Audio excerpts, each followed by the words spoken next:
lay on the cold kitchen floor, my hand clutched to my side, where waves of sharp pain radiated through my body. It felt like a knife twisting inside me.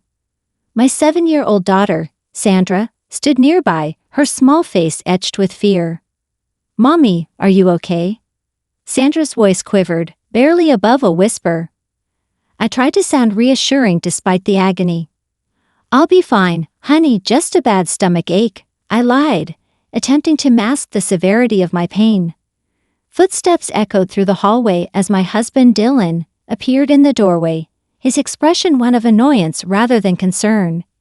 He was all set for his trip, suitcase in hand. "What's going on, Jennifer? Why are you on the floor?" Dylan asked, his voice tinged with irritation. "I think it's appendicitis, Dylan. It's really bad. We need to go to the hospital." I managed to gasp out, each word punctuated by pain. He scoffed at me. "Appendicitis? You're probably overreacting. It's likely just indigestion." "But Dylan, I really think..." My words were cut off by a sharp jolt of pain, causing me to wince. Dylan checked his watch, his impatience palpable. "I can't miss this trip with Helen. Just call a taxi or something." I couldn't believe what I was hearing. "Dylan, I can't even move. Sandra's here. I need you," I pleaded, my voice laced with desperation. He shook his head, unmoved. "I'm sure it's nothing. Call if it gets worse." And with that, he left, his suitcase trailing behind him. I was left alone, in pain, with Sandra. Her small hands found mine, her tears mirroring my own. "Mommy, don't be sick. You have to be okay." I gathered what little strength I had, pulling Sandra close. "I'm here, darling. Mommy's here." With Dylan out of the picture, I knew I had to take action. Shaking hands fumbled for my phone, and I dialed the only person I knew I could count on, my brother Arthur. The phone rang, its sound echoing in the quiet kitchen. "Hello." Arthur's voice was a beacon of hope. "Arthur, it's Jennifer. I need help. I think it's appendicitis. I can't move, and Sandra is frightened," I said, each word a struggle. There was a brief, stunned silence, then Arthur's voice, steady and strong. "I'm coming right now. Hold on, Jennifer. I'll be there as soon as I can." Leaning back against the cold tile, I closed my eyes, trying to keep the pain at bay. Sandra cuddled up to me, her presence a small comfort in that moment. A resolve formed within me. Dylan's abandonment in my time of need would not be forgotten. It was a deep cut, a betrayal that marked the beginning of a change. As I waited for Arthur, one thing was clear: things would never be the same. I was going to make sure of it. As I lay in the hospital bed, the sterile white walls and the soft beeps of the machines around me felt strangely comforting. The surgery for my appendicitis had been a success, but the emotional wound left by Dylan's abandonment was still raw. I had managed to call my parents to take care of Sandra while I recovered, their voices filled with concern and unspoken questions about Dylan's absence. 3 days later, I was back home, the physical pain a dull reminder of the recent ordeal. Sandra, her face brightening at my return, ran into my arms. "Mommy, you're back. Are you all better now?" Her innocent question tugged at my heart. "I'm getting there, sweetie," I replied, hugging her tightly, grateful for her presence. The calmness of our reunion was shattered the next day by the sound of the front door banging open.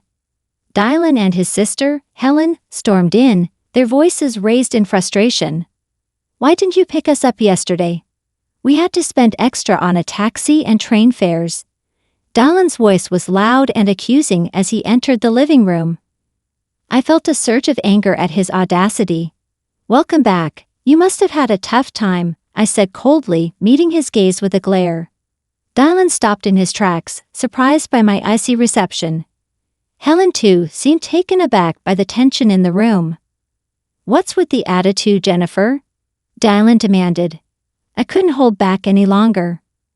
"While you were off enjoying your trip, I was in the hospital," I said, my voice steady but seething with anger.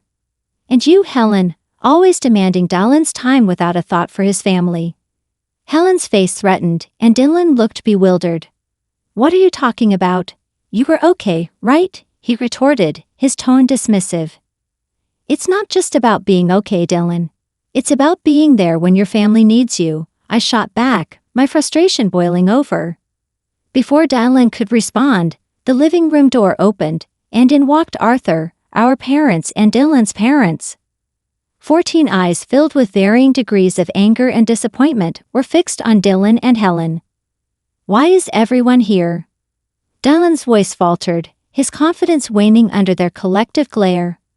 I took a deep breath, channeling my pain and betrayal into words. Dylan, you left me and Sandra alone when we needed you the most. I had to be hospitalized and you weren't there. I've told everything to both our families. Dylan seemed to shrink under the weight of my words, his usual bravado nowhere in sight. His eyes darted around, seeking an ally, but found none. It's not just about this one incident, Dylan.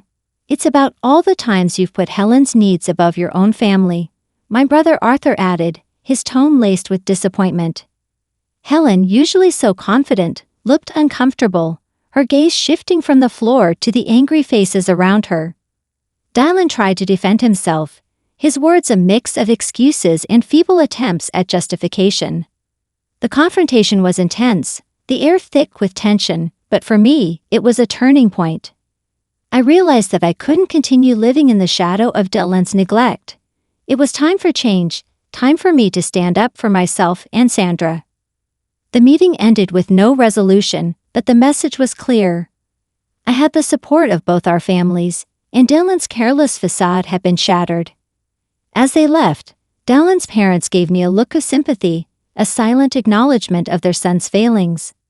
That night, as I lay in bed, the events of the day replaying in my mind, I felt a mix of emotions, anger, disappointment, but also a newfound strength. Dylan had shown his true colors, and it was time for me to take control of my life. The days following the confrontation were heavy with unspoken words and intention. Dylan tried to act as if nothing had changed, but the air between us was thick with the unsaid. I spent those days reflecting, realizing the depth of my unhappiness and the need for change. The decision I came to wasn't easy, but it felt necessary, like a breath of fresh air in a long-stifled room. One evening, as Dylan sat on the couch, nonchalantly flipping through the TV channels, I walked up to him, a folder in my hand. My heart was pounding, but my resolve was firm. Dylan, we need to talk, I said, my voice steady. He glanced up, a flicker of annoyance crossing his face. What now, Jennifer? I took a deep breath and handed him the folder. I want a divorce. Dylan stared at me, his expression a mix of disbelief and mockery. Divorce? Don't be ridiculous, Jennifer. You're overreacting. I shook my head, feeling a sense of empowerment growing within me. It's not an overreaction. I thought about this a lot. You've constantly put Helen and your needs before me and Sandra. I can't live like this anymore. Dylan's face twisted into a sneer. You think you can manage on your own? Don't be naive, Jennifer. His words were meant to wound, but I stood my ground. I'm not naive, Dylan. I'm aware of what this means, but I'd rather face that uncertainty than continue feeling invisible in my own marriage. He laughed, a cold, harsh sound. Good luck, Jennifer. You'll come crawling back once you realize how hard it is out there. I felt my anger rising but kept my composure. I won't. This is my decision, and I'm sticking to it. For a moment, Dylan looked like he might argue further, but then he shrugged, an arrogant smirk on his face. Fine, have it your way. But remember, I warned you. As he turned back to the TV, dismissing me once again, I felt a mix of emotions. There was fear, yes, but also a liberating sense of freedom. I was finally taking control of my life, stepping out of the shadows. The next day, I initiated the legal proceedings for the divorce. It was a daunting process, filled with paperwork and legalities, but I was determined. My parents and Arthur were supportive, offering help and encouragement during this time. Dylan's true character became even more apparent. He was dismissive and uncooperative, trying to intimidate me into backing down. but I stood firm, bolstered by the support of my family and the growing realization of my own strength. As the days passed, Dylan's facade began to crumble.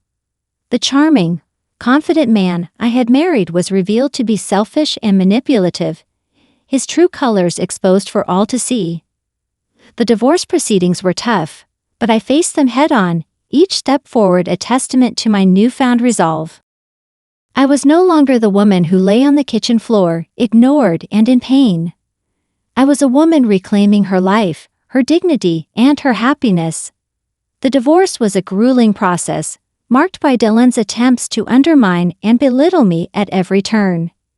He would often sneer during our meetings, making snide remarks about my capabilities as a mother and my future without him. But his words, once so debilitating, now only fueled my determination to break free from his toxic grasp. "Enjoy your life of struggle, Jennifer," Dylan taunted during one of our final meetings. "You'll soon realize how good you had it with me." His arrogance was infuriating, but I kept my composure. "I'd rather struggle every day than spend another moment with someone who has so little regard for his family," I retorted, my voice unwavering. Dylan's smug expression faltered for a moment, replaced by a flash of anger. He quickly masked it with a scoff, but I could tell my words had hit their mark. The day the divorce was finalized, I felt a strange mix of relief and apprehension. I was free from Dylan, but the journey ahead was daunting. Yet, as I walked out of the courthouse, a sense of liberation washed over me. I was ready to face whatever challenges lay ahead. In the weeks that followed, Dylan's life began to unravel. His neglectful behavior and the divorce became the talk of his workplace. Colleagues who once admired him now looked at him with a mix of pity and disdain. His charming facade had crumbled, revealing the pettiness and selfishness beneath. Word of our divorce and the reasons behind it spread through our community, thanks largely to my cousin, a well-known figure in our neighborhood. Dylan, who had always prided himself on his image and reputation, found himself the subject of whispered conversations and judgmental glances. Helen, too, faced her share of backlash. Her interference in our marriage was now public knowledge, and friends and neighbors began to view her with suspicion and disapproval. The bond she once shared with Dylan, unbreakable in her eyes, was now strained and awkward. One evening, while picking up Sandra from school, I'd overheard a heated argument between Dylan and Helen outside their house. Their voices were lashed with blame and resentment. "It's your fault we're in this mess, Helen," Dylan yelled, his frustration evident. "How dare you blame me? You're the one who couldn't keep your family together," Helen shot back, her voice high with anger. Their argument was a stark contrast to the united front they once presented. The seeds of discord sown by their actions had finally borne fruit, and they were now reaping the consequences. As I walked away with Sandra, I felt a sense of vindication. Dylan and Helen were finally facing the repercussions of their selfishness. It was a harsh lesson, but one they had brought upon themselves. That night, as Sandra slept peacefully in her room, I sat by the window, reflecting on the past few months. The journey had been difficult, but it had led me to a place of strength and self-respect. I had fought for my dignity and for Sandra's future, and though the road ahead was uncertain, I was ready for whatever came next. I felt ready to face it with newfound confidence. In the aftermath of the divorce, life settled into a new rhythm, one that was quieter but more fulfilling. The shackles of my unhappy marriage were gone, and in their place was a newfound sense of independence. I started to rebuild my life, piece by piece, with Sandra by my side. My first step was to secure a job. The gap in my resume, due to years dedicated to motherhood, was a concern, but I was determined. After several interviews, I landed a position at a small accounting firm. The firm was run by a woman who believed in supporting working mothers, and the environment was understanding and flexible. It was a perfect fit for me. Sandra adapted to the changes with the resilience that only children possess. She started kindergarten, her days filled with new friends and learning. Her laughter and chatter filled our home with joy, a stark contrast to the tense silence that had pervaded it before. but the echo of my past with Dylan was not completely silenced. One afternoon, while dropping Sandra off at school, I overheard a group of parents whispering, "That's her Jennifer." Heard her husband left her because he couldn't stand being around her anymore. Their words stung, but I held my head high. The gossip and judgment were small prices to pay for the freedom and peace I now had. Meanwhile, Dylan's downfall continued. His pride had taken a significant hit, and his once spotless reputation was now tarnished. I heard from mutual acquaintances that he had moved back in with his parents, a fact that he tried to keep hidden but eventually seeped out. Helen's situation was no better. Her meddling in our marriage had alienated her from many of her friends. The once inseparable siblings were now barely on speaking terms, their relationship strained by blame and regret. As for me, I found solace in the support of my family. My brother Arthur moved closer to us, and his presence was a constant source of comfort. My parents doted on Sandra, their love for her a balm to the wounds of the past. One day, while sipping coffee in my kitchen, I reflected on the journey. I had taken the pain, the struggle, the liberation. It had all led me to this moment of tranquility. I had not only survived, I had emerged stronger, more self-assured. The doorbell rang, pulling me from my thoughts. I opened the door to find Dylan standing there, a look of defeat on his face. "Jennifer, I'm sorry. I didn't realize what I had until it was gone." His apology, though late, was a validation of my decision. "Thank you, Dylan," I said, not unkindly, but it's too late. I've moved on. As I closed the door on Dylan and the life we once shared, I felt a sense of closure. The chapter of my life that he had been a part of was over, and a new chapter was beginning, a chapter where I was the author of my own story, free to write my future as I saw fit. Sandra's voice called out from the living room, bringing a smile to my face. I walked towards her, ready to embrace the life that lay ahead, a life full of possibilities and hope.